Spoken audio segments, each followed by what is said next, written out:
Save किया था ना? मैं सिर्फ इसलिए गया था क्योंकि उसने मुझे कॉल किया, that's it. But listen तो. Save it for someone else. जिंदगी में सेव करना जरूरी है, मगर जब बात पैसों की हो, सिर्फ सेविंग से काम नहीं चलेगा। इक्विटी म्यूचुअल फंड्स में इन्वेस्ट कीजिए और अपने सेविंग्स को आगे बढ़ने का मौका दीजिए। Mutual fund investments are subject to market risks. Read all scheme-related documents carefully. Let me start this episode of Politically Correct with an anecdote. A few weeks after that famous press conference by 4 Supreme Court judges in 2018, I happened to meet a top BJP functionary. I was pretty curious about what he thought of that press conference, and I kept asking him. Finally, he spoke. He said, "देखो जी, आप media वाले तो कभी लिखोगे नहीं. I mean, look, you media people won't even write about it. Do you know how many people control India judiciary?" I said, "I have no idea."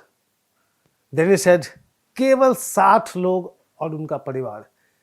Just 60 people and their families who control the judiciary. You can count them," he said. I didn't try to count them, of course. We know he was right to some extent, even though one could dispute the number. My takeaway from the meeting was that the BJP functionary was as upset with dynasties in the judiciary as with political dynasties. There is a reason I recounted this meeting to you. It's barely a week since Justice D.Y. Chandrachud became the Chief Justice of India. But don't take me wrong here. D.Y. Chandrachud's father, Y.V. Chandrachud, was also the Chief Justice of India. But that's not why I talked about my interaction with the BJP functionary 4 years back. I'm going to talk about something different in this episode. There were 3 developments, seemingly unconnected, in the run-up to and immediately after Justice D.Y. Chandrachud's elevation as CJI on the 9th of November. First, it was Law Minister Kiran Rijiju, who cautioned the judiciary against crossing what he called the Lakshman Rekha. Addressing a media conclave about 5 days before the new CJI took over, the Law Minister said that the opaque and unaccountable collegium system, a way by which a 5-member body headed by the CJI and comprising 4 senior-most judges of the Supreme Court do appointments to the higher judiciary. So Rijiju said that this entire collegium system was opaque and involved a quote-unquote a lot of politics. That was the Law Minister. The government won't be silent forever, said the tough-talking minister. Quite unusual from an otherwise, mild-mannered and affable fitness guru who loves climbing ropes, riding snow scooters, and cycling in the mountains. Anyway, the second thing that happened ahead of Justice Chandrachud's elevation was a letter that a Mumbai-based person named R.K. Pathan wrote to President Draupadi Murmu, complaining that the CJI, when he was a Supreme Court judge, had passed an order in an appeal in a case in which his son, Avinav Chandrachud, had appeared before the Mumbai High Court. He is also an advocate. Pathan accused Justice Chandrachud of passing the order to help his son's client. After that, many lawyers' bodies came to the judge's defense. The Bar Council of India issued a statement in support of Justice Chandrachud and called the letter scurrilous and malicious attempt to interfere with the functioning of the judiciary. The council said that the note was being made viral by a few people, including 2-3 advocates of Mumbai. They are making it viral deliberately on the eve of his elevation as CJI. Based on that controversial letter, the Supreme Court later rejected a petition to restrain Justice Chandrachud from swearing in as CJI. Now let me tell you the third one. The third, the Delhi High Court dismissed a PIL, public interest litigation, that sought a stay on Chandrachud's appointment as CJI and demanded an inquiry to find out if he has any quote-unquote relations with anti-nationals and Naxalite Christian terrorists, as the Indian Express reported. The High Court rejected the petition, calling it publicity-oriented. Prima facie, these 3 cases look unconnected. Here was a minister with a law degree but no experience in legal matters when he took over the ministry 15 months back. He was probably announcing his arrival with this tough talk. He was obviously joining the big league of ministerial colleagues who talk very tough in public, be it on finance, national security, external affairs, or even urban development. The second case I spoke about pertained to a person, that R.K. Pathan, who had been sentenced to 3 months imprisonment by the Supreme Court for filing a false complaint against a judge who is now retired. And that was mentioned in the Bar Council statement. And the third was a pure nutcase, of course. Just think of someone demanding an inquiry into the CJI's relations with anti-nationals. So what are we talking about here? Well, it's the kind of pressures Chief Justices of India have been dealing with from both political and non-political actors. Look at what happened in the weeks leading to Chandrachud's predecessor, Justice N.V. Ramana's elevation at the CJI. That was in April 2021. Then Andhra Pradesh Chief Minister Y.S. Jagan Mohan Reddy wrote to the then CJI, S.A. Bobde, that was on the 6th of October 2020. He wrote to the then Chief Justice, making serious allegations against Justice Ramana, who was next in line to become the CJI. The CM alleged that Judge Ramana was influencing the course of administration of justice in favor of TDP leader Chandrababu Naidu. Jagan Reddy referred to an investigation by the state's Anti-Corruption Bureau into land deals involving Justice Ramana's daughters. Incidentally, Reddy had also met Prime Minister Narendra Modi in New Delhi on the 6th of October, the day he wrote that letter to the CJI. That meeting was ostensibly to discuss central funds for an irrigation project in the state. For the record, the Andhra High Court later quashed the Anti-Corruption Bureau's case, calling it a quote-unquote blind shot in the dark. Bobde's predecessor as Chief Justice of India, Justice Ranjan Gogoi, when he was facing that sexual harassment charges by a court staffer, had said, and I'm quoting him here, there has to be a bigger force behind this. There are two offices, one of the Prime Minister and one of the CJI. They, meaning the people who are behind the controversy, they want to deactivate the office of the CJI. That was Ranjan Gogoi.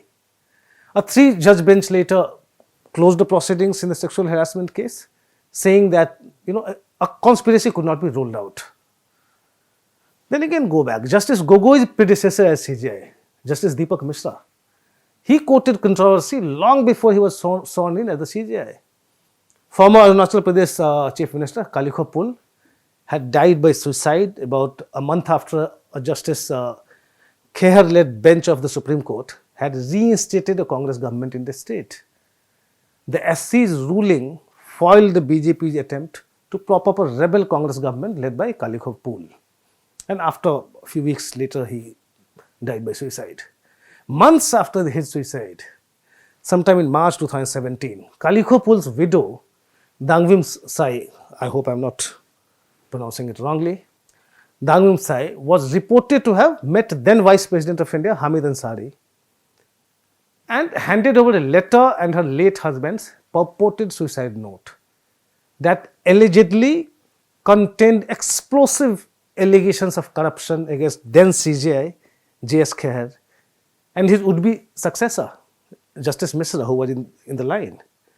As a matter of fact, I can tell you that many of us, especially reporters covering the BJP, were told details of the purported suicide note, but nobody would report such scandalous allegations against the then CJI. In fact, a minister who is no more, he would taunt at us in the Central Hall of Parliament. And the media did not have the spine to report such big news. Well, of course, we didn't have because we had no proof. But the moment the news came out that Kalikho Pul's widow had handed over the suicide note to the Vice President, many publications published the purported contents. The shocker came a little later. The Vice President's office denied any meeting between Ansari and Dangvim Sai. But by then, that so-called suicide note had already been widely circulated and the allegations against judges published. putting the judges and the scanner in public eye at least. Nothing came out of this case. It ended up in closure without any investigations ordered. All these examples I have cited point to a pattern of attempts to malign the image of the Chief Justices of India or those in line to become CJIs with allegations that were never proven. But they serve to mar the country's top judges into controversies and create doubts in public minds. It was in 2016 that a Justice Khehar-led SC bench struck down the constitutional amendment that would establish the National Judicial Appointment Commission, which would replace the collegium system and give a greater role to the political executive in judicial appointments. The Modi-led government has never been reconciled to that.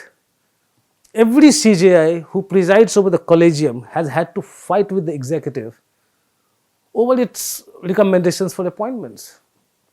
What must bother them is the fact that most CJIs since Justice Khehar's time and their putative successors have also had to look over their shoulders and be guarded against attempts to tarnish their image by political and non-political actors.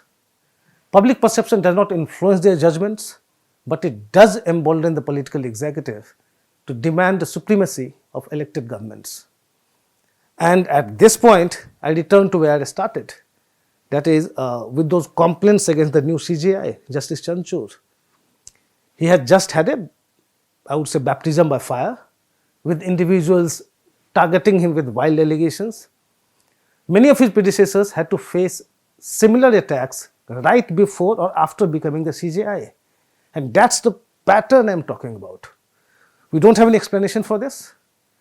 Attempts to malign the images of the CJIs, either before or after they take oath, is a matter of great concern. Who gains by tarnishing the reputation of our top judges? I don't know. I have no answers. As for the new CJI, Justice Chandrachud, a bigger battle is awaiting him because India's Law Minister Kiran Rijiju has hinted at the government's intent to have a greater say in judicial appointments. Obviously, many chapters are yet to be written about this tussle between the highest judiciary and the Modi government. As for me, I am very clear about the collegium system. It is opaque, of course, and this system needs a lot of reforms, a drastic overhaul, in fact.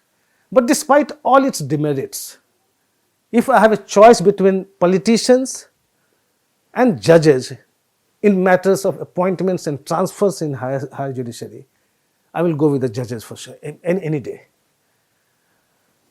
Well, at this point, if you have time, you may like to go back to the anecdote I recounted to you and see if you can make any conclusions. That's all from me in this episode of Politically Correct.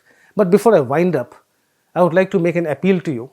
For those who haven't already, I request you to take ThePrint's YouTube membership, which costs only 159 rupees a month. Click on the join button to enjoy exclusive member benefits, including loyalty badges, priority responses, and member-only videos. We are now also extending newsletters to our YouTube members.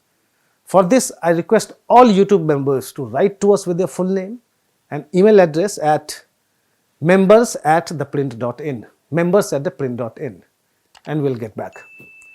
Thank you so much for watching.